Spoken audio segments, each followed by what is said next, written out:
লাখো কোটি শুকরিয়া যে সৈয়দুস শুহাদা শহীদে কারবালা হযরত ইমাম হুসাইন আলাইহিসসালামের পবিত্র জন্মদিন বেলাদত শরীফ উপলক্ষে এই আয়োজিত মাহফিল পাকে আমরা গুনাহগার বান্দারা যে যেখান থেকে যে যেভাবে হাজির হয়েছি, মওলা আপনি আমাদের প্রত্যেকের হাজিরাখানে আপনার দরবারে কবুল ও মঞ্জুর করে নিন। হযরতে ইমাম হুসাইন আলাইহিস সালাতু ওয়াস সালাম, হযরতে ইমাম হুসাইন সারা দুনিয়াতে সবচাইতে বেশি যে নাম পাকটা নেওয়া হয়, যে নামটার উচ্চারণ করা হয় ইয়া হুসাইন বলে, সেই ইমাম হুসাইনের সেই নামের উচ্চারণ, সেই নাম মোবারক গুলোই হচ্ছে সবচেয়ে বেশি উচ্চারিত হয়। সে সৈয়দুস শুহাদা শহীদে কারবালা মজলুম ইমাম হযরত ইমাম হুসাইন আলাইহিস সালাম। হযরতে ইমাম হুসাইন আলাইহিস সালাম উনি রাসূল পাক সাল্লাল্লাহু আলাইহি সাল্লামের আওলাদ পাকের এক মহান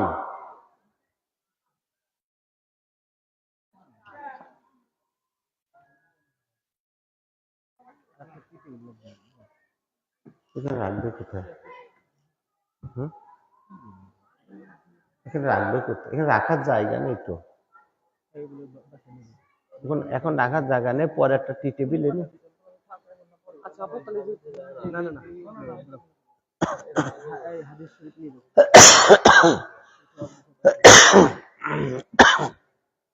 উপরে এসে বসেন, উপরে এসে বসেন, এখানে বসেন।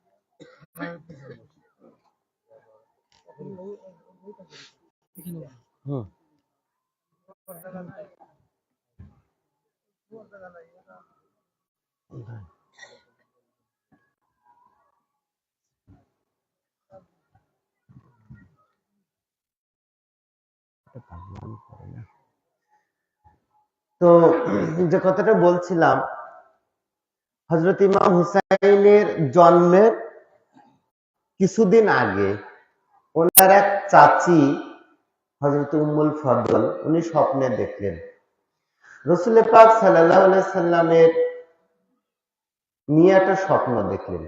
তো উনি কাঁদতে কাঁদতে হযরত মুহাম্মদ সাল্লাল্লাহু আলাইহি সাল্লামের কাছে আসলেন, এসে বলছেন, ইয়া রাসূলুল্লাহ, আমি খুব খারাপ একটা স্বপ্ন দেখেছি। তখন উনি ওনার চাচিকে বললেন, আপনি কি স্বপ্ন দেখেছেন? তখন তিনি বললেন, খুব খারাপ স্বপ্ন, এ কথাটা আমি বলতে পারছি না। তখন তিনি বললেন যে আপনি যদি না বলেন তাহলে আমি কি করে বুঝবো যে সেটা খারাপ স্বপ্ন না ভালো স্বপ্ন? আপনি আমাকে বলেন। তখন তিনি বললেন যে ইয়া রাসূলুল্লাহ, আমি স্বপ্নে দেখেছি যে আপনার শরীর মুবারকের একটা অংশ কাটা হয়েছে এবং সে কাটা অংশ আমার কোলে রাখা হয়েছে।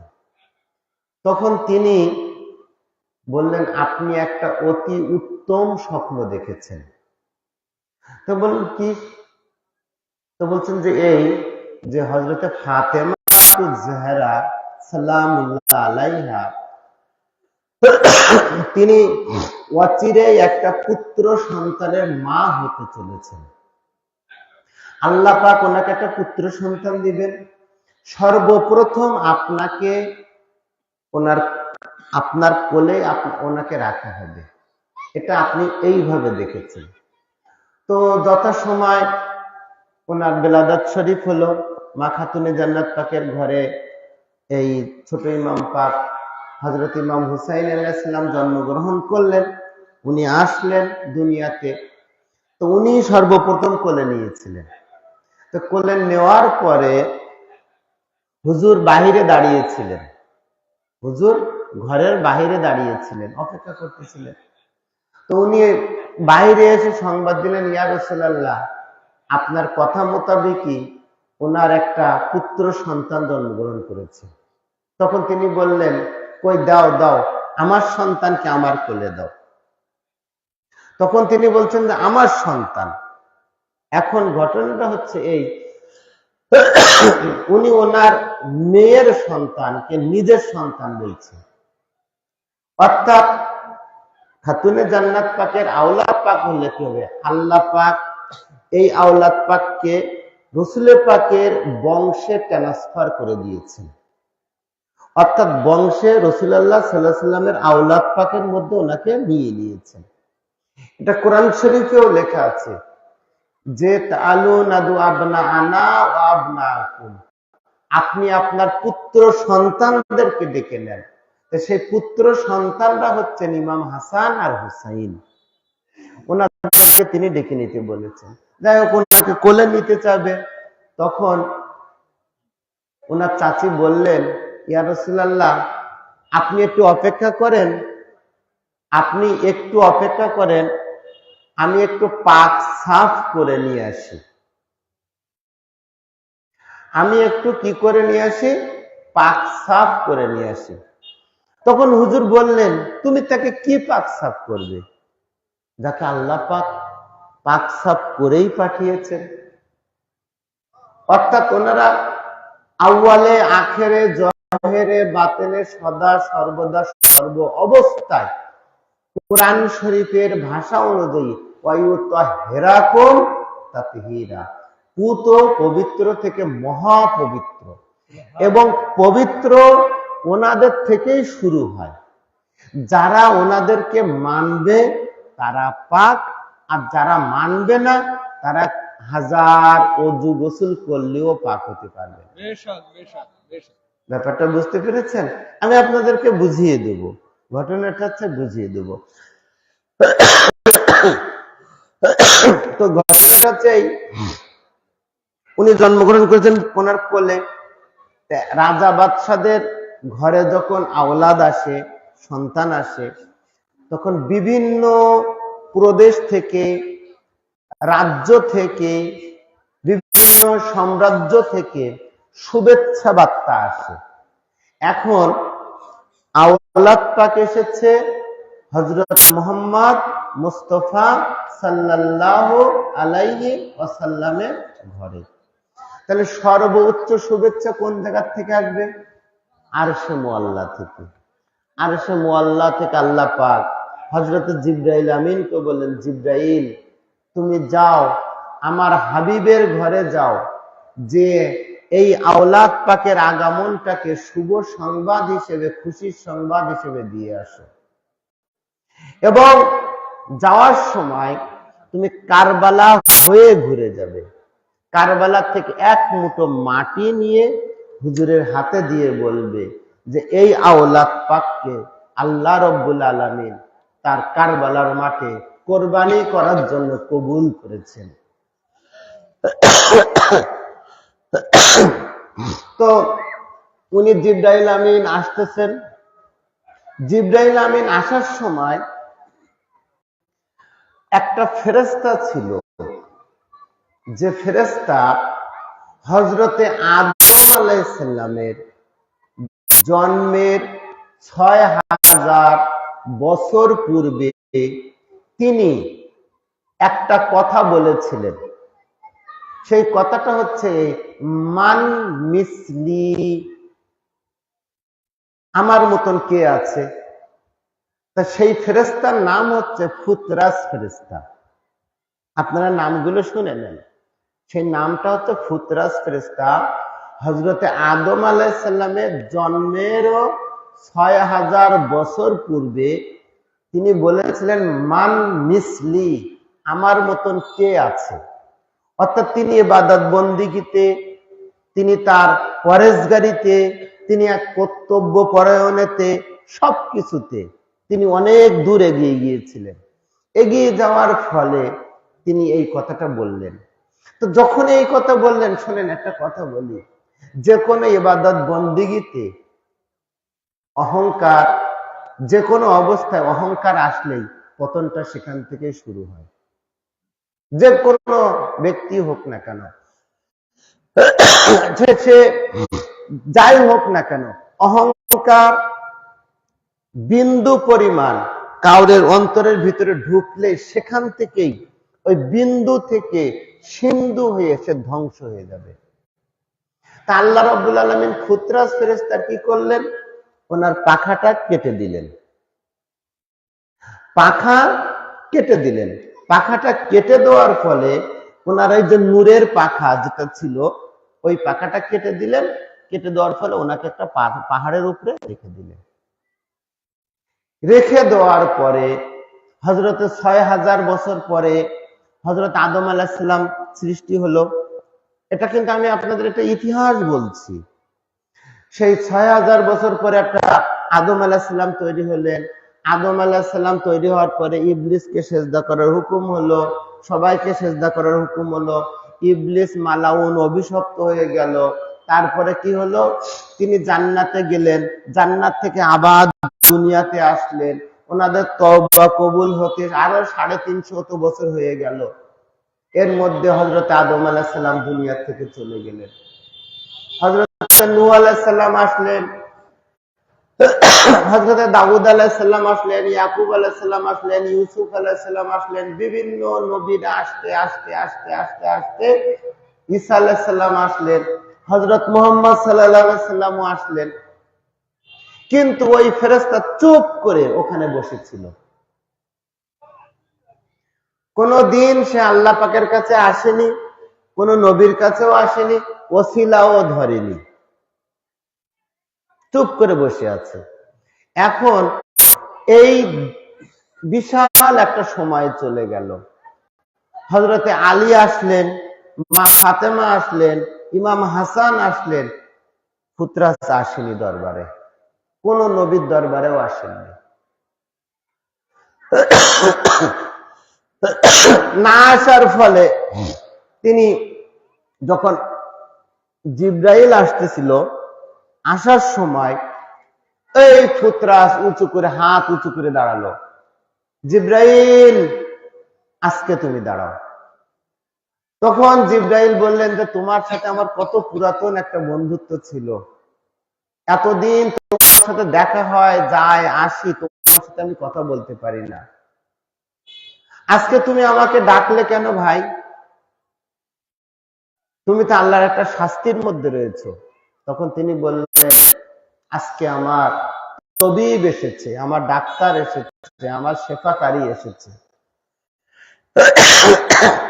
আমার যিনি মাফ করবেন তিনি এসেছেন। আজকে আমাকে একটু ধরে একটু দরবারে রেসালাতে হুজুর পাক সাল্লাল্লাহু আলাইহি সাল্লামের দরবার পাক পর্যন্ত আমাকে নিয়ে চলো। তাহলে তুমি এতদিন আসলে না, আজকে যাচ্ছ? তো বলছে যে শোনো, একটা কথা বলি, আমি যে অন্যায়টা করেছি সেই অন্যায়টা হচ্ছে এই, আমার ফাইল এত বড়, যে কোনো বিচারক যখন বিচার করবে তখন সে ফাইল দেখবে, উকিল ফাইল দেখবে, ফাইল দেখার পরে সে দেখবে যে আমি আল্লাহর কাছে অপরাধ করেছি, আমি কিন্তু সাধারণ অপরাধী না, আমি খুব বড় একজন অপরাধী, আমি আল্লাহর কাছে অপরাধ করেছি। তা আমার এই অপরাধটা যখন কেউ দেখবে তখন বন্ধ করে দিয়ে বলবে যে এই অপরাধের ক্ষমা করার একমাত্র মালিক হচ্ছে আল্লাহ, এখানে আমরা কেউ তাকে ক্ষমা করতে পারবো না। তখন তিনি বললেন যে আমি এমন একটা ব্যক্তির কাছে আজকে যাচ্ছি যার জন্ম হয়েছে আজকে, সেই ইমাম হুসাইনের কাছে আমাকে নিয়ে চলো, সেই ইমাম হুসাইনের কাছে নিয়ে চলো। আজকে আমি তার কাছে যেয়ে দেখিয়ে দেব যে তিনি কত বড় শাহেনশাহ, তিনি কত বড় মালিক, তিনি কত বড় ব্যক্তিত্বের অধিকারী, যে যিনি প্রথমে অপরাধীকে মাফ করে দেন, পরে আল্লাহর কাছ থেকে লিখিয়ে নেন, যিনি অপরাধীকে সাজা মুক্ত করে দেন। আপনারা কি বুঝতে পারছেন? যিনি প্রথমে কি করেন, মাফ করে দেন। তারপরে আল্লাহর কাছে বলেন যে আমি ওকে মাফ করে দিয়েছি, আল্লাহ তুমি ওটা ওখানে লিখে দাও, ওকে আমি তুমি মাফ করে দিয়েছো।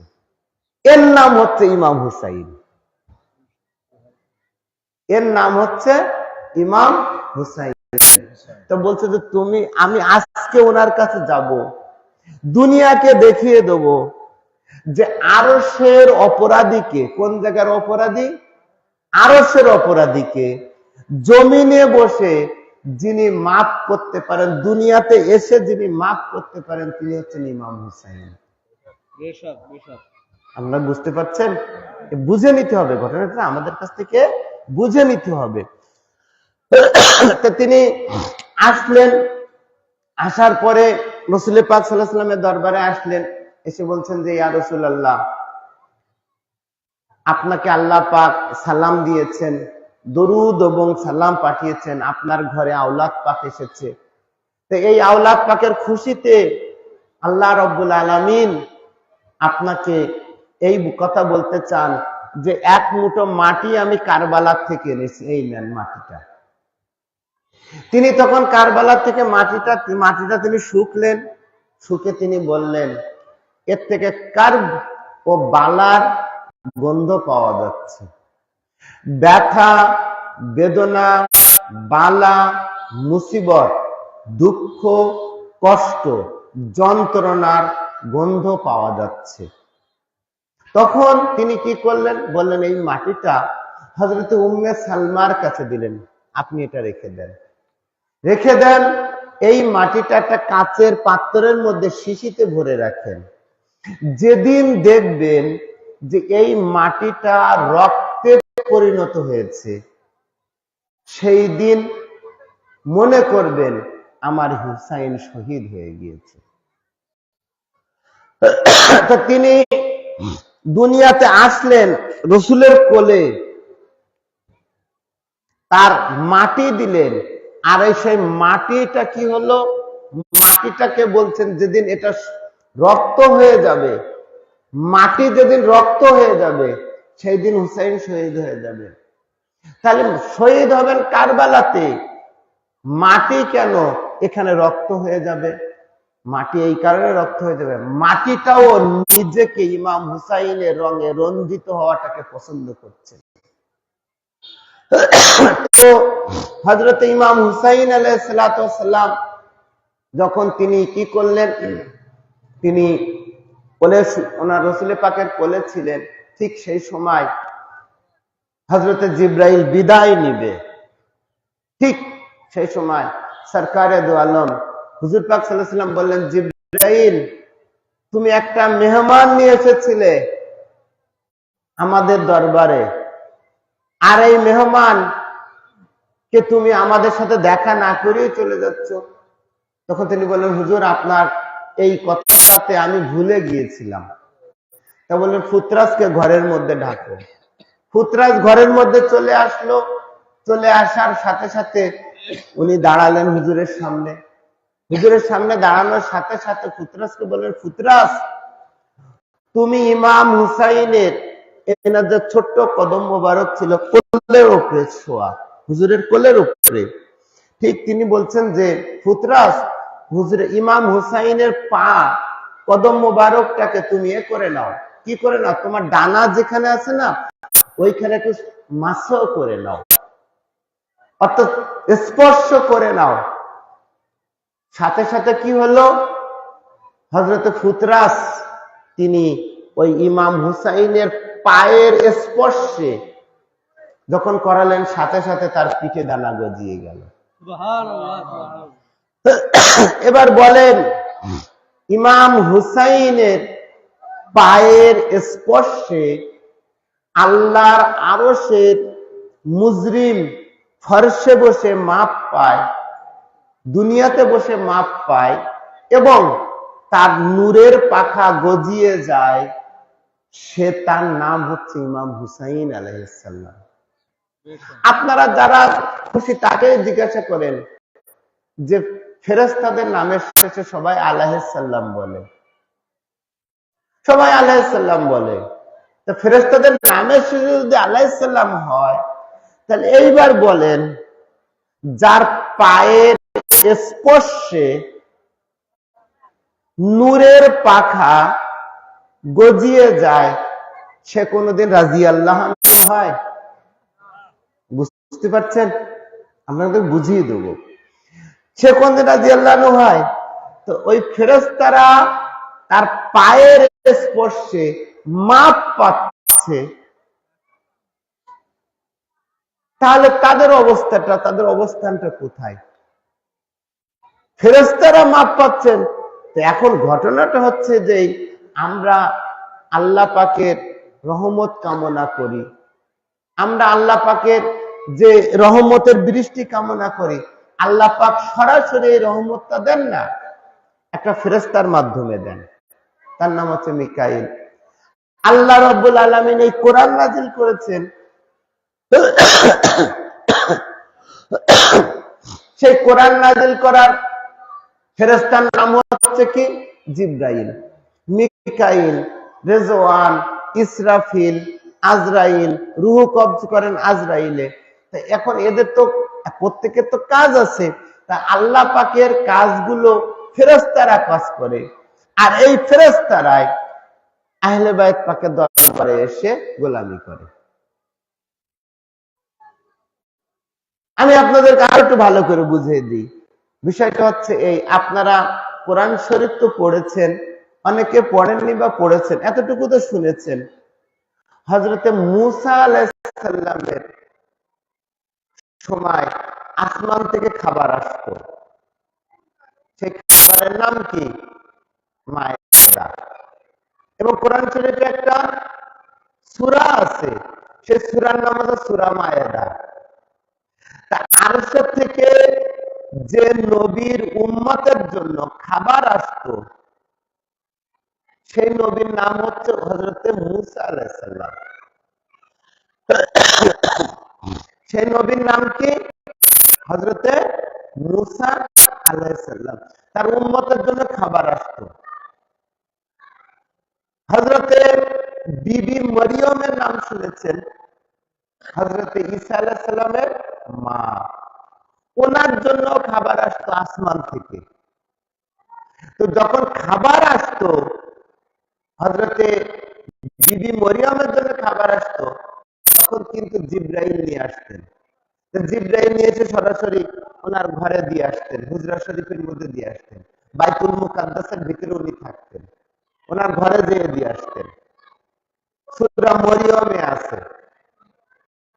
আমরা কিন্তু এই কথাগুলো কোরআন শরীফ থেকেই বলছি। ভাই এটা কোন জায়গাতে পেলেন, কি কোন হাদিস, এসব কোনো বলার অপেক্ষা রাখে না, সরাসরি কোরআন শরীফের আয়াত পাক, কোরআন শরীফের সূরা থেকে আমরা বলছি। তো সেখানে বিবি মরিয়ম তিনি গরমকালে শীতকালের সবজি ফল খেতেন, শীতকালে গরমকালের ফল খেতেন, অর্থাৎ বাজারে যে ফলটা পাওয়া যেত না, সেই ফলটা হযরতে বিবি মরিয়মের ঘরে পাওয়া যেত। তাহলে এই ফলটা কোত্থেকে আসতো? জান্নাত থেকে আসতো। আপনারা কি বুঝতে পারছেন? জান্নাত থেকে আসতো। এইবার জান্নাত জিনিসটা হচ্ছে কি? জান্নাত জিনিসটা হচ্ছে এই যে রাসূল পাক সাল্লাল্লাহু আলাইহি ওয়াসাল্লাম বলেছেন, ইয়া আলী আনতা কাসিমুন নারি ওয়াল জান্নাহ, আপনি হচ্ছেন জান্নাতে কে যাবে আর কে যাবে না, এটা বন্টনকারী হযরতে আলী।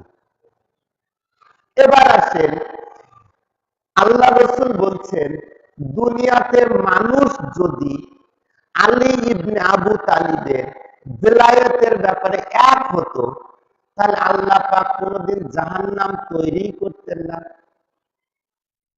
জাহান্নাম তৈরি করেছেন হযরতে আলীর দুশমনদের জন্য। এখন ঘটনাটা হচ্ছে এই, মা খাতুনে জান্নাত পাক হচ্ছেন কি? মা ফাতেমা কি? সাইয়্যিদাতুন নিসাইল আলামিন, সাইয়্যিদাতুন নিসাইল খাতুনে জান্নাত। তিনি হচ্ছেন সমগ্র মহিলাদের জান্নাতের, তিনি হচ্ছেন মালিক। দুই ইমাম পাক হচ্ছেন আল হাসানু আল হুসাইনু সাইয়্যিদা শাবাবে আহলুল জান্নাহ, অর্থাৎ ইমাম হাসান এবং হুসাইন হচ্ছেন কি জান্নাতের সরদার। এবার বলেন, এবার আপনারা বলেন, মালিকের অনুমতি ছাড়া কেউ কোনোদিন বাড়ির খাবার খেতে পারে না? খেতে পারে না। তাহলে জান্নাতের মালিক হচ্ছেন এনারা। তাহলে ওখান থেকে যে খাবারটা আসতো, তাহলে এদেরই অনুমতিতে খাবারটা ওখানে যেত। আপনারা বুঝতে পারছেন? বুঝতে পারছেন? এখন ঘটনাটা হচ্ছে এই যে যে দরবারে যেখানে আরশের থেকে খাবার আসতো, সেই নবীর নাম হচ্ছে মুসা আলাইহিস সালাম। যাদের ঘরে খাবার আসতো আরশের থেকে, তাদের ঘরের নাম হচ্ছে হযরতে বিবি মরিয়ম, হযরতে ঈসা আলাইহিস সালাম। এই ঈসা আলাইহিস সালাম তিনি যে একজন নবী, তিনি কে?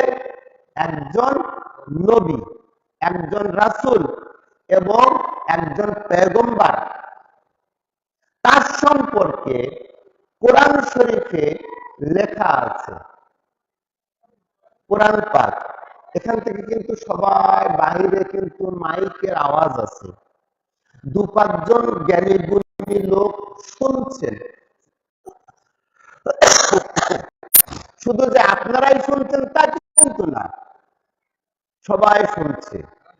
তা সেই হযরত ঈসা আলাইহিস সালাম সম্পর্কে কোরআন শরীফে কি লেখা আছে জানেন? কোরআন শরীফে লেখা আছে, তিনি যখন 3 দিনের বাচ্চা, কয় দিনের বাচ্চা? 3 দিনের বাচ্চা, তখন হযরতে বিবি মরিয়ম, ওনার তো আব্বা ছিল না, ওনার স্বামী ছিল না। হযরত ঈসা আলাইহিস সালাম আব্বা ছিল না, বিবি মরিয়মের স্বামী ছিল না। তো উনি যখন ওই বাচ্চাটা নিয়ে যখন আসলেন বাইতুল মুকাদ্দাসে, কোলে বাচ্চা, দোলনাতে রাখলেন। বাচ্চা কোথায় রাখলেন? দোলনাতে। তো লোকজন তো জিজ্ঞাসা করবেই যে আপনার বিয়ে হয়নি, শাদী হয়নি, অথচ আপনি বাচ্চা নিয়ে আসলেন, এ বাচ্চা কিভাবে পেলেন? যখন জিজ্ঞাসা করলো, তখন আল্লাহর কোরআনের কসম, কোরআন শরীফে এই আয়াত পাকটা লেখা হয়েছে। আল্লাহ পাক কোরআন পাকে আয়াতটা দিয়েছেন কি? তারা জিজ্ঞাসা করলো যে আপনি বাচ্চা কিভাবে নিয়ে আসলেন? তখন হযরতে বিবি মরিয়ম তিনি মুখে আঙুল দিলেন, আমি কথা বলবো না, কারণ আমি রোজা আছি। কি আছি? রোজা। তাহলে রোজা অবস্থায় বেশি কথাবার্তা বলা যায় না। তিনি রোজা আছেন কয়দিন বয়সে? বাচ্চা হওয়ার 3 দিন বয়সে। অথচ একজন মা হওয়ার পরে 40 দিন পর্যন্ত শরীয়তের কোনো কিছু পালন করা যায় না। তাহলে 3 দিন অবস্থায় তিনি রোজা থাকলেন কি করে?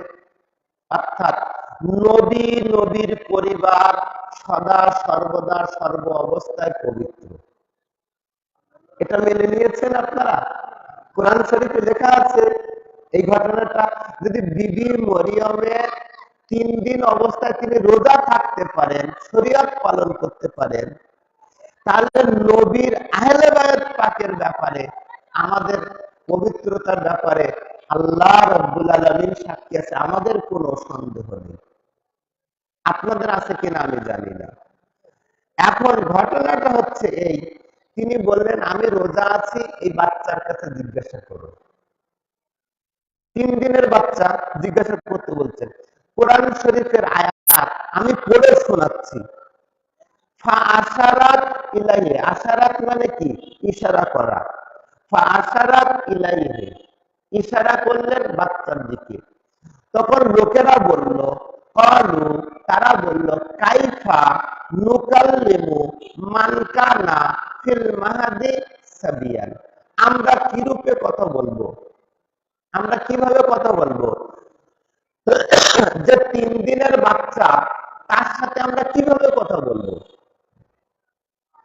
3 দিনের বাচ্চা, তার সাথে আমরা কিভাবে কথা বলবো? তখন হযরতে ঈসা আলাইহিস সালাম 3 দিন বয়সে দোলনায় বসে মায়ের পবিত্রতা, নিজের আগমনের কথা, কেন এসেছেন, মার পবিত্রতা, আল্লাহর একত্ববাদ, নবুয়াত, রিসালাত, সমস্ত সবকিছুর সাক্ষ্য তিনি দিয়ে দিলেন। কিভাবে দিলেন? কোরআন শরীফের আয়াতটা পড়ে শোনাই।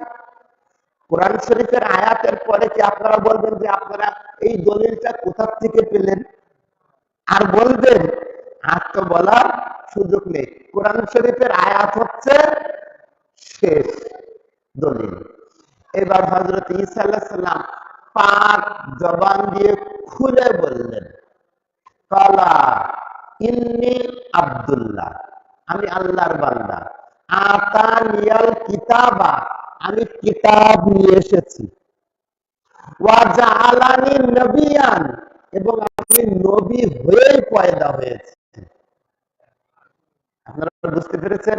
এটা কোরআন শরীফের আয়াত। এবং আমি ভিডিও ক্যামেরার উপস্থিতিতে বলছি যে আপনারা শুনে রাখবেন, নবী কোনদিনও জন্মগ্রহণ করার পরে নবী হয় না, নবী হয়ে আসে। আমাদের মৌলভী সাহেবদের কাছে জিজ্ঞাসা করেন, হযরত ঈসা আলাইহিস সালাম তিনি বলছেন আমি কিতাব নিয়ে এসেছি, নবী হয়ে জন্মগ্রহণ করেছি। আর আমাদের মৌলভী সাহেবদের কাছে জিজ্ঞাসা করেন যে তারা বলবে যে তিনি আমাদের নবী হেরা পর্বতে হযরতে জিবরাইলের চাপের মুখোমুখি হয়ে তিনি পড়তে শিখেছেন।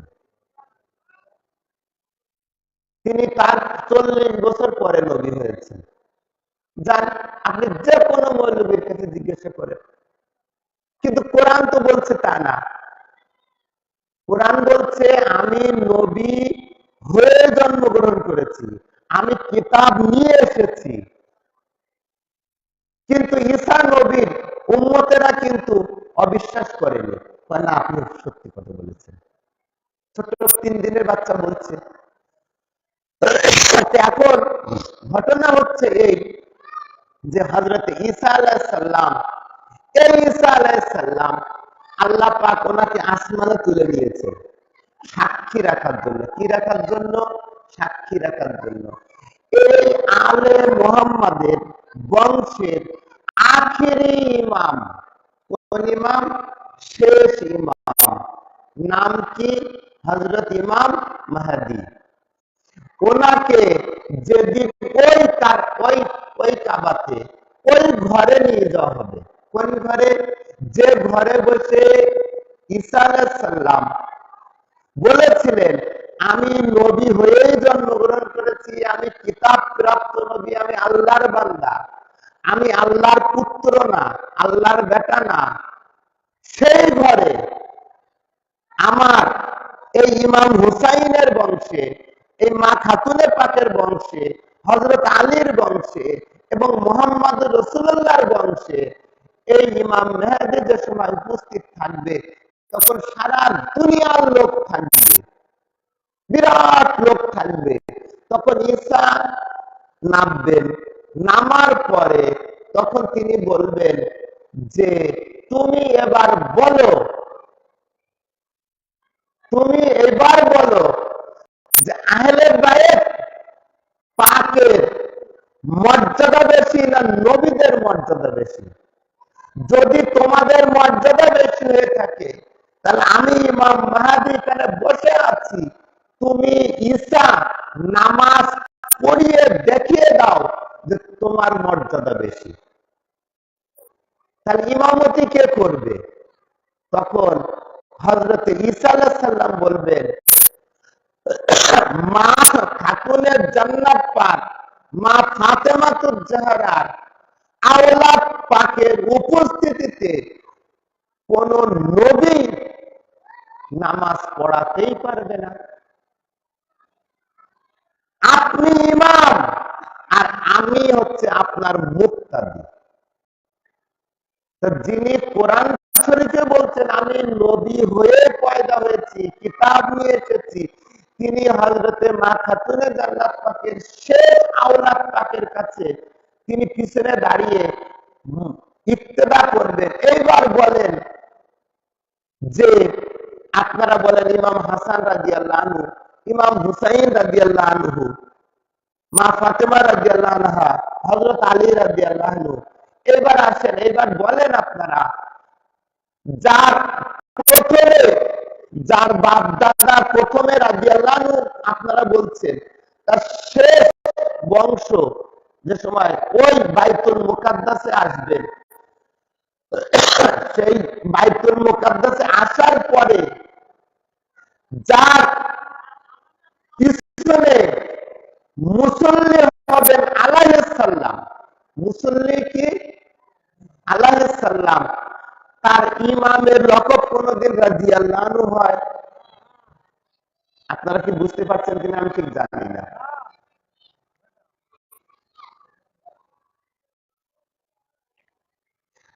তার ইমামের লকব রাদিয়াল্লাহু আনহু। আচ্ছা, রাদিয়াল্লাহু আনহুর একটা সময় আছে না, যারা সাহাবী ছিলেন তারাই তো রাদিয়াল্লাহু আনহু হয়। এখন উনি একদম সবার শেষে আসবেন। আমরা সবাই হযরতে ইমাম মেহেদী রাদিয়াল্লাহু আনহু কেন বলি না? সবাই তো ইমাম মাহদী রাদিয়াল্লাহু আনহু বলতে পারেন, কিন্তু একজন মৌলভী সাহেব, একজন ইমাম সাহেব, একজন সাধারণ ব্যক্তিও বলে না যে ইমাম মেহেদী রাদিয়াল্লাহু আনহু বা ইমাম মেহেদী রহমাতুল্লাহ আলাইহি, একথা তো বলা বিনা দলিলে বলে মেহেদী আলাইহিস সালাম। সেটা আমাদের মেদিনীপুরের লোক হোক, সেটা হচ্ছে যে কোনো ৭২ দলের লোক হোক, সে কোনো অবস্থাতেই কোন ব্যক্তি বলবে না যে ইমাম মেহেদী রহমাতুল্লাহ আলাইহি রাদিয়াল্লাহু আনহু। তার যার বংশের শেষ প্রদীপ, শেষ আখেরি চেরাগ, আখেরি নূর আলাইহিস সালাম, তার বাপ দাদারা করে যে রাদিয়াল্লাহু আনহু হয়, তাহলে এনারা আলাইহিস সালাম না, ওনারা আলাইহিস সালাম তৈরি করতে করতে করতে করতে আসেন। ওনারা আলাইহিস সালাম খয়রাতে দিয়ে দেন, সদকাতে দিয়ে দেন, মানুষদেরকে যা আলাইহিস সালাম তোদেরকে তৈরি করে দিলাম, যা তোরা আলাইহিস সালাম হয়ে যা। কত আলাইহিস সালাম হবে? হ্যাঁ, হযরতে রাসূল পাক সাল্লাল্লাহু আলাইহি ওয়াসাল্লাম বলেছেন যে আলী ইবনে আবু তালিবের গুণ দেখে আল্লাহ পাক একটা নবী তৈরি করেছেন, হাদিস শরীফে আছে। তাহলে এখন বলেন যে হযরতে ইমাম হুসাইন আলাইহিস সালাম বললেন আপনাদের তেলে বেগুনে জ্বলে, আপনাদের শরীরের মধ্যে জ্বলে, তো জ্বলাটা অস্বাভাবিক কিছু না। হযরত ইমাম হুসাইন আলাইহিস সালাম তিনি এই দুনিয়াতে এসে তিনি বলে দিয়ে গেলেন আমি হচ্ছি আরশেরও শাহেনশাহ, এই জমিনেরও শাহেনশাহ, এবং এই দুনিয়াতে বসে আরশের মুজরিমকে ফরশে বসে মাফ করে দিয়ে দেখিয়ে দিয়ে গেলাম যে ইমাম হুসাইনের কত বড় ক্ষমতা। ইমাম হুসাইন তিনি এমন ব্যক্তিত্বের অধিকারী, এমন ইসের অধিকারী যে তিনি প্রথমে আল্লাহ রাব্বুল আলামিনের কাছে তিনি বান্দাকে তিনি প্রথমে দিয়ে দেন, পরে মাফ করায় দেন। তিনি হচ্ছেন ইমাম হুসাইন আলাইহিস সালাম।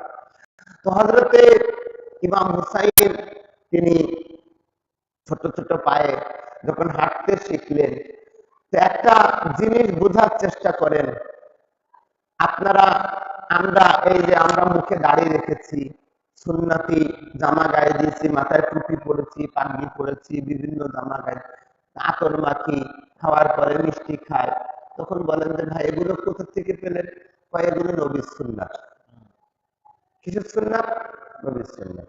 এই টাকনুর উপরে পায়জামা পড়া, 3/4 মতন, তারপরে এই করা সেই করা, বিভিন্ন ধরনের উঠতি বসতি, এই কথাগুলো আপনারা বা আমরা শুনছি। ভালো কথা ভাই, আপনাদের নবীর, আমাদের নবীর প্রতি সুন্নাতকে আমরা সদা সর্বদা সর্ব অবস্থায় আমরা তাজিম করি, এবং আমাদের চাইতে বেশি তাজিম করার লোক এই দুনিয়াতে খুব কম আছে। মেদিনীপুরের দরবারের লোকজন হুজুরের সুন্নাত যতটুকু পালন করে, আদবের দিক থেকে, আখলাকের দিক থেকে, সর্ব অবস্থার দিক থেকে অন্য কেউ এতটা পালন করে না।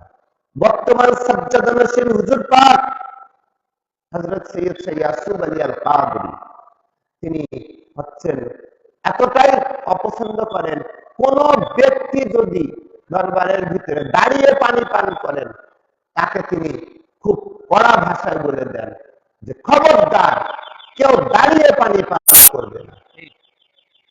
তাহলে এইবার বুঝে নেন যে আমরা কত সুন্নাত পালন করে থাকি।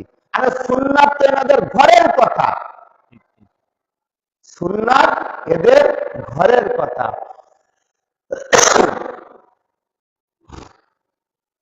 সুন্নাত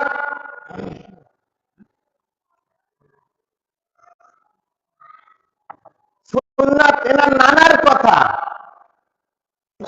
সুন্নাত কার নানার কথা?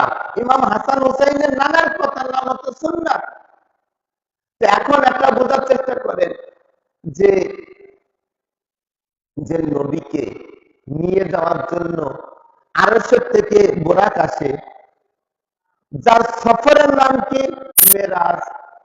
যার জুতা মোবারক খুলে আরশের উপরে উঠতে গেলে আরশের থেকে আল্লাহ পাক বলেন, হাবিব জুতা খুলবেন না, আপনার জুতা মোবারকের ধুলার ওসিলাতে আরশে আযম পবিত্র হবে।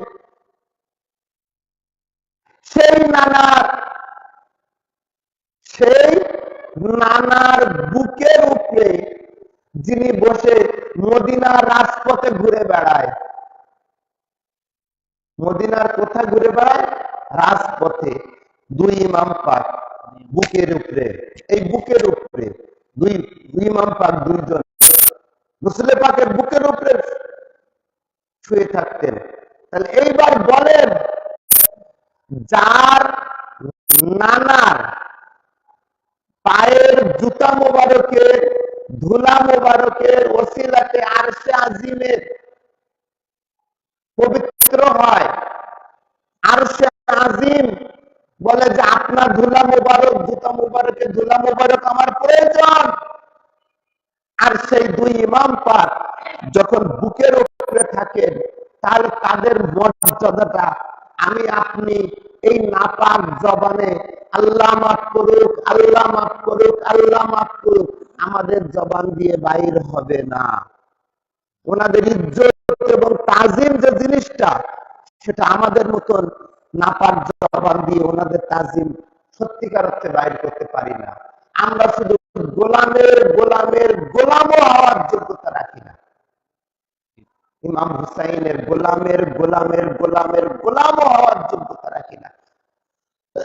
সেই ধরনের ঈমান, সেই ধরনের কোনো কিছু এক জাররা পরিমাণ আমাদের মধ্যে নেই। আমরা শুধু ওনাদের নিয়ামতের দিকে তাকিয়ে থাকি। হাজার লক্ষ কোটি নূরের পর্দা থেকে এক ঝলক হেদায়েতের আলো আমাদের দিকে এসেছে বলে আজকে আমরা এই পথে আসতে পেরেছি, নতুবা আমাদের কোনো মর্যাদা ছিল না। আজকে আমাদের প্রিয় মুর্শিদ পাক যদি এই রাজবাড়ী খানকা শরীফে কদম মোবারক না রাখতেন, আজকে আমাদের এই মাথায় এই সাদা গোল পাতলা পাতলি টুপি আসতো না। ওনাদের পাক কদমের ওসিলাতে আমরা এটা পেয়েছি, নতুবা আমাদের কি ছিল? আমাদের কিছুই ছিল না। একটা জিনিস মনে রাখবেন, হুজুরের বুকের উপরে মদিনা রাজপথে ঘুরে বেড়াতে। তাহলে সাহাবীরা দেখেনি? একটা সাহাবী হাদিস বর্ণনা করছে, এই যে কিছুক্ষণ পরে আমাদের প্রধান বক্তা যিনি ভারতের থেকে এসেছেন, মেদিনীপুর দরবার শরীফের থেকে, যিনি হচ্ছেন অনেক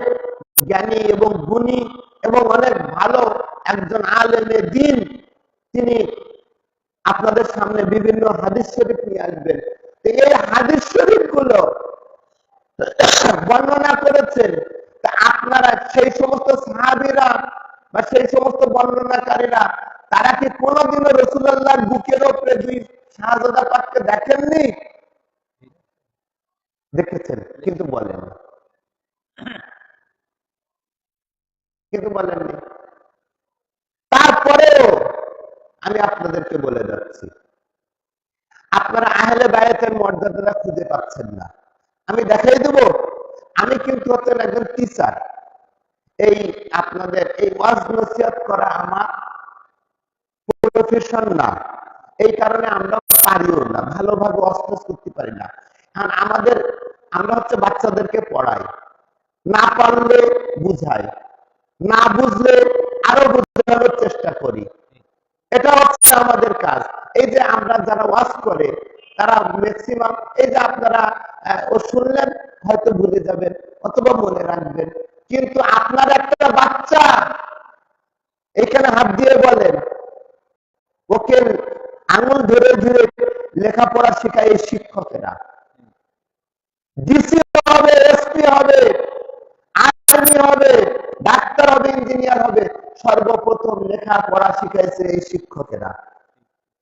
ওয়াজ কয়দিন করবেন? ওকে তো সারা জীবনের জন্য তৈরি করে দিয়ে যাচ্ছি আমরা শিক্ষকেরা। শিক্ষকতা আমাদের পেশা, আমরা কাজ করি। আমাদের কাজই হচ্ছে মানুষদেরকে বোঝানো, রাগ করা না। একটা লোক যদি প্রশ্ন করে, তার প্রশ্নের পরিবর্তে তার উপরে রাগাটা ঠিক না। আমাদের বাচ্চারা আমাদের কাছে প্রশ্ন করে, স্যার এটা কি, ওটা কি, এরকম কি, এরকম কি। তারপর একটা বাচ্চা আমার কাছে জিজ্ঞাসা করলো একদিন, স্যার আপনার নাম কি? একটা ছোট বাচ্চা ছেলে আমার কাছে জিজ্ঞেস করলো, স্যার আপনার নাম কি? আমি ব্ল্যাকবোর্ডে লিখে দিলাম, কারণ আরো ছাত্রদের প্রশ্ন থাকতে পারে, সেটা লিখে দিলাম। তাদেরকে এই তোমার নাম জিজ্ঞাসা করলি কেন? তাকে মারবো, পিটাবো, এগুলো ধমক দিয়ে দিলে কি হবে? আর প্রশ্ন করবে না, তার জানার আগ্রহটা নষ্ট হয়ে যাবে। মানুষ জানতে চায় কাদের কাছে? যারা জানে তাদের কাছেই তো। এখন আমরা যদি রেগে যাই বা আমরা যদি বুঝাইতে ব্যর্থ হই, তাহলে কিন্তু মুশকিল হয়ে যাবে। এবং একটা জিনিস মনে করবেন, সহজভাবে বোঝানোটাই কিন্তু বক্তার কাজ। এখন সেই জিনিসটা, একটা সহজ জিনিসটিকে কঠিন করে দিলাম, এটা কিন্তু চলবে না, আমাদেরকে বুঝাইতে হবে। এখন ঘটনাটা হচ্ছে এই যে আমরা হচ্ছে কি আহলে বায়াত খুঁজে পাই না। আমি আপনাদেরকে আহলে বায়াত একটু ভালো করে খুঁজে দিই। আহলে বায়াতের জায়গা খুঁজে পাচ্ছেন না। আহলে বায়াতের জায়গা কোথায় সেটা খুঁজে পাচ্ছেন না। ম্যাক্সিমাম লোক বলে যে আমরা মেদিনীপুরের লোক নাকি নবীর প্রশংসা করতে করতে করতে আল্লাহর উপরে তুলে দিই, আবার আল্লাহকে আবার নবীর নিচে নামিয়ে দিই, আবার এখানে করি, এরকম করি, সাহাবীদেরকে পিছনে দিই, আহলে বায়াতের আগে নিয়ে আসি, আহলে বায়াতের আগে দিই, সাহাবীদেরকে ঠেলে দিই। আরে ভাই, আমি হাত জোর করে বলছি, এই কাজ আমরা জীবনেও করি না। যার জায়গায় সে থাকবে, আমরা কোনোদিনও কাউরের কোন জায়গা থেকে টেনে কাউকে তুলিও না, কাউকে জায়গায় বসাইও না। আমি আপনাদেরকে পরিষ্কার করে বলছি। আপনাদেরকে প্রমাণ চান, আমি এখনই দেখাই দিই। প্রমাণটা হচ্ছে এই যে নামাজ হচ্ছে কোথায়? মসজিদে নববীতে। কোথায় হচ্ছে? মসজিদে নববীতে। কি হচ্ছে? নামাজ, ফরজ নামাজ। তাহলে এখন এইবার বলেন, আল্লাহ কোথায় আছেন? আল্লাহর জায়গায়। মসজিদ কোথায় আছে? মসজিদের জায়গায়। এখন ঘটনা হচ্ছে, আমরা কি কোনো জায়গায় কাউরে ওঠা নামা করাচ্ছি না, আমি আপনাদেরকে দেখাই দিচ্ছি। এবার ঘটনাটা হচ্ছে, নামাজ হচ্ছে শরীয়তের দলিল, প্রমাণ। এবার ঘটনা হচ্ছে এই যে আল্লাহর জায়গায়, মসজিদের জায়গায়। রসুল কোথায় থাকবেন? ইমামতের মেহরাবে। কোথায় থাকবেন? ইমামতের মেহরাবে, ইমামতের জায়গায়।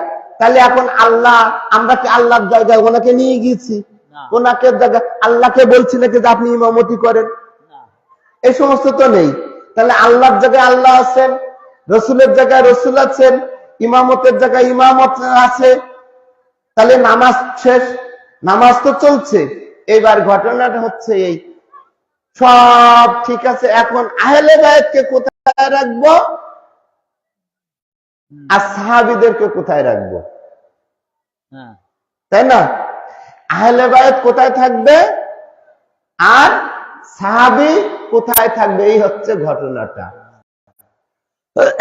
এখন আমি আপনাদেরকে দেখাই দিই, সাহাবীরা রাসূলুল্লাহ নামাজ বাঁধলেন, আল্লাহর জায়গায়, নামাজের জায়গায়, রসুলের জায়গায়, সাহাবী পিছনে। কার পিছনে? হযরত মুহাম্মদ মুস্তাফা সাল্লাল্লাহু আলাইহি সাল্লামের পিছনে, সাহাবী পিছনে। সামনে থেকে হযরত ইমাম হুসাইন চলে আসলেন। কে আসলেন? ইমাম হুসাইন। এবার উনি দেখিয়ে দিতে চাচ্ছেন যে আহলে বায়াতের জায়গাটা কোথায়, আহলে বায়াতের জায়গাটা কোথায়। হযরত রাসূলুল্লাহ সাল্লাল্লাহু আলাইহি সাল্লাম সামি আল্লাহু লিমান হামিদা রব্বানা লাকাল হামদ, উনি গেলেন আল্লাহু আকবার, সিজদায় চলে গেলেন। তিনি রাসূলুল্লাহর পিঠের উপরে বসে গেলেন। কোথায় বসলেন? রাসূলুল্লাহ পিঠের উপরে বসলেন। যখনই পিঠের উপরে বসলেন, আল্লাহ আরশের থেকে ওহী পাঠালেন। কারে দিয়ে? জিবরাইলের দিয়ে। জিবরাইল আসলো। কোথায় আসলো? হুজুরের কাছে আসলেন। হুজুরের কানে এসে বললেন, ইয়া রাসূলুল্লাহ, আপনার পিঠের উপরে ইমাম হুসাইন বসে আছেন। আল্লাহর হুকুম, আল্লাহ পাক বলেছেন আপনি ততক্ষণ পর্যন্ত মাথা তুলবেন না যতক্ষণ না পরবর্তী হুকুম হয়। পরবর্তী হুকুম হয়। তাহলে উনি চলে গেছেন, বলে চলে গেছেন। এইবার ইমাম হুসাইন কোথায়? পিঠের উপরে। এইবার আল্লাহ কোন জায়গায়? আল্লাহর জায়গায়। রসুল কোথায়? রসুলের জায়গায়। সাহাবী কোথায়? সাহাবীদের জায়গায়। এইবার আহলে বায়াত কোথায়? রসুলের পিঠের উপরে,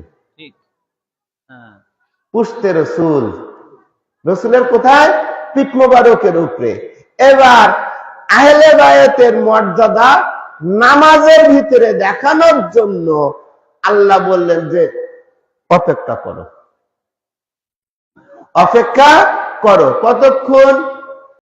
আল্লাহ ওখান থেকে বলেছেন যে পরবর্তী নির্দেশ না আসা পর্যন্ত, ওহী না আসা পর্যন্ত মাথা তোলা যাবে না। এখন ঘটনা হচ্ছে আল্লাহ কখন ওহী দিবেন? আল্লাহ ওহী দিবেন কখন? আল্লাহ তখন ওহী দিবেন যখন ইমাম হুসাইন পিঠের থেকে নামবে, ওখান থেকে জিবরাইল আসবে, রসুলের কাছে এসে বলবেন যে এখন হয়েছে হুকুম, তারপরে আপনি মাথা তোলেন। যখন তিনি মাথা তুলবেন, তখন রসুল যখন সিজদা থেকে মাথা তুলবে, তখন পিছনে যত রাদিয়াল্লাহু আনহু আছে না, তখন ওনারা মাথা তুলবে। যখন পিছনে রাদিয়াল্লাহু আনহু আছেন, সমস্ত রাদিয়াল্লাহু আনহুরা তখন মাথা তুলবে। তাহলে ইমাম হুসাইনের কুদরতটা দেখেন। এই খানদান পাক, এই বংশধারাটাই হচ্ছে আলে মুহাম্মদ, আলে রসুলের বংশধারা বলে। এই বংশধারার উজ্জ্বলতম নক্ষত্র হযরত ইমাম হাসান এবং হুসাইন। ইমাম হাসান, আপনারা সবাই হাউজে কাউসারে পানি পান করার জন্য রসুলের দরবারে যাবেন। তা রসুলের দরবারে হাউজে কাউসারের পানি কেন পান করতে যাবেন? পানি পান করার আগে একবার বুকে হাত দিয়ে চিন্তা করেছেন যে পানিটা পান করে কোথায় যাব? জান্নাতে যাব। তো জান্নাতে আপনারা যেতে চাচ্ছেন, ভালো কথা, জান্নাতে যাবেন। জান্নাতে সেই নিয়ামত সবকিছু আপনারা জেনে বসে রয়েছেন দুনিয়াতে, জান্নাতে যাবেন। এখন আপনি একটা সত্যি কথা বলেন, দল না করলে কোনদিন পার্টি নমিনেশন দেয় না? দলের জন্য কাজ করতে হয় না? দলের জন্য কাজ না করে পার্টির কোনো সুবিধা পাওয়া যায়? আপনি দল না করে আওয়ামী লীগের অফিসে বা পার্টি অফিসের ভিতরে চেয়ারে বসতে পারবেন? তা আপনি হাসান হুসাইনের দল না করে হাসান হুসাইনের ঘর জান্নাতে যেতে চান কোন লজ্জায়? আমি বুঝতে পারি না।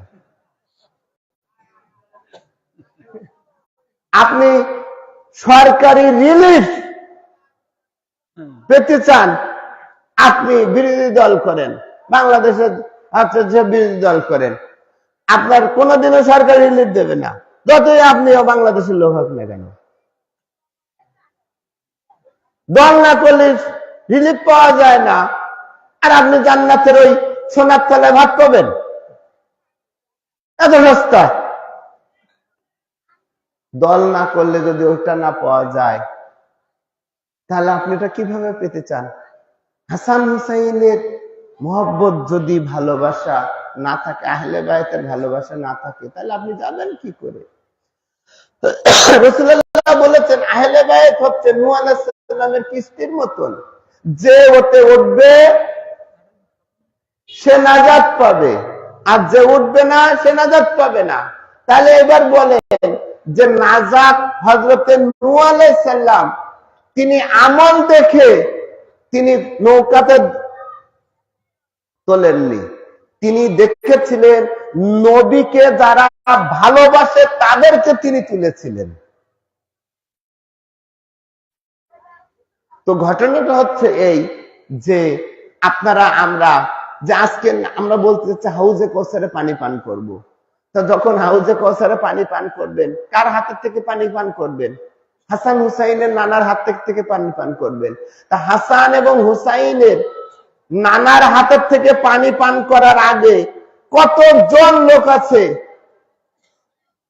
যে হাসান হুসাইনের গায়ে তীর মেরেছিল? তাদের দোষটা কি ছিল? একটা দোষের কথা আপনারা বলেন, এরা কাফের, ওরা ভালো না, এই ভালো না, আমরা ভালো না, ভালো কথা। কিন্তু আমরা যাদেরকে মানি তারা ভালো কিনা এটা বলেন। আমরা হাসান হুসাইনকে মানি, হযরতে আলীকে মানি, মা ফাতেমাকে মানি। আমার কথা হচ্ছে যে আমি খারাপ, এটা ঠিক আছে, একদম সত্য কথা। আমি মানুষ, আমার ভুল ত্রুটি, দোষ ত্রুটি 100% আছে। আপনি যে দুধ দিয়ে ধোয়া তুলসী পাতা আর আমি যে পচা বেল পাতা, এটা কিন্তু না। আপনি একদম ধোয়া তুলসী পাতা, তা কিন্তু না। কিন্তু আপনি এটা বলেন আমি যে যাদেরকে মানি তাদের সম্পর্কে একটা কথা আপনি বলেন, একটা কথা বলেন। আর আপনি যাদেরকে মানেন তাদের কথাও আপনি বলেন, বলতে পারবেন না। ঘটনাটা হচ্ছে আমরা যাদেরকে মানি ভালোটা বলেই তো মানি, ভালো বলেই তো তাদেরকে মানি, তাদের মধ্যে কোনো সন্দেহ নেই। তারা হচ্ছে মাসুম, তারা নিষ্পাপ, তারা আল্লাহ পাকের পক্ষ থেকে ইমাম পাক। তো হযরত ইমাম হাসান হুসাইন আলাইহিস সালাম, তো ওনাদের আপনারা আমরা তীর মেরেছি। হযরত ইমাম হাসানকে পানির মধ্যে বিষ দিয়েছি, বিষ পান করে ওনার শহীদ করে দিয়েছি।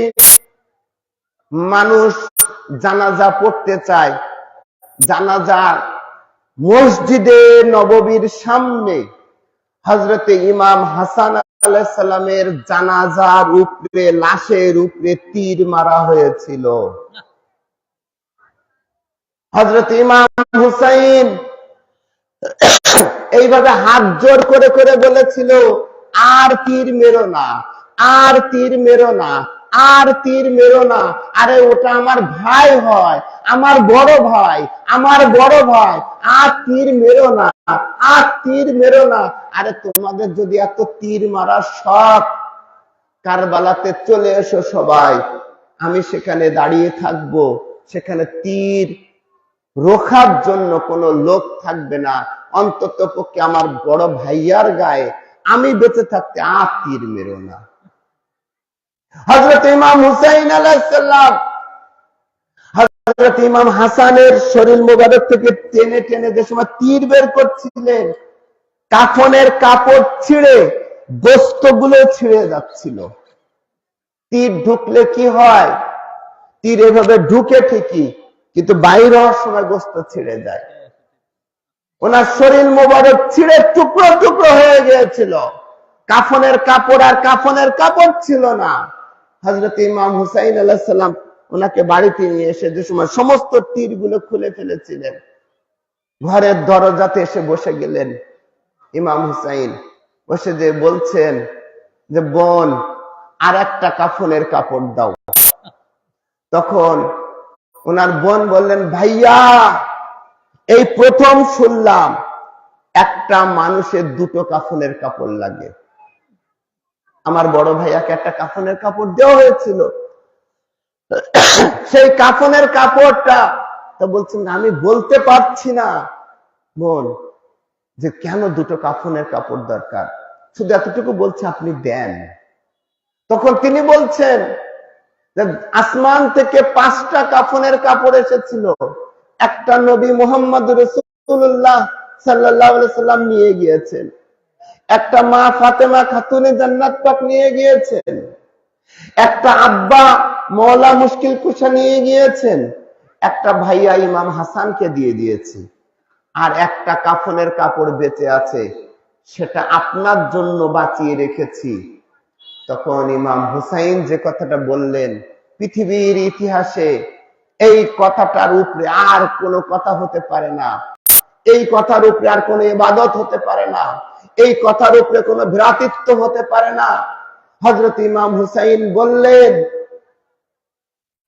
আমার ভাগের কাফনের কাপড়টা আমার বড় ভাইয়াকে দিয়ে দাও। আরে ইমাম হুসাইনের তো কাফনের কাপড়ের দরকারই হবে না। কারবালাতে কে কার কাফনের কাপড় পরাবে? আমার কাফনের কাপড় দরকার নেই, আমার কাফনের কাপড়টা আমার বড় ভাইয়াকে দিয়ে দাও। তখন ওনার কাফনের কাপড়টা, ওনার ভাগের কাপড়টা ওনাকে দিয়ে দিলেন। পৃথিবীর ইতিহাসে বলেন ছোট ভাই বড় ভাইয়ের জন্য কি করেছে। বর্তমান জামানার ইমাম আমাদের সাজ্জাদুল নসীম হুজুর পাক, ঠিক ওনার আব্বা ছোট হুজুর পাক ঠিক ওনার বড় ভাইয়ার জন্য সব কিছু দিয়ে দিয়েছেন। একই জিনিস, একই নূর, একই জিনিস ওনার থেকে চলে এসেছে। ওই সময় যা হয়েছিল 1400 বছর আগে, আজকে 1400 বছর পরেও সেই একই জিনিস চলে আসতেছে। আল্লাহ পাক নিজেই বলেছেন এই কোরআন পাকের কোনো পরিবর্তন হয় না, যেটা কোরআন পাক ছিল, আছে, কিয়ামত পর্যন্ত থাকবে। আহলে বাইত পাকদের এই খানদান পাকের মধ্যে যেটা প্রথমেও ছিল, শেষেও, মাঝেও আছে, শেষেও তাই হবে, কোনোদিন কোনো পরিবর্তন হবে না। তো হযরত আমাদের এই দরবার পাক, এই খানদান পাক একটা মহান ব্যাপার। আপনারা আমাদের প্রধান বক্তা চলে এসেছেন, আপনারা সবাই তাকবীর শরীফ দেন, তাকবীর দেন।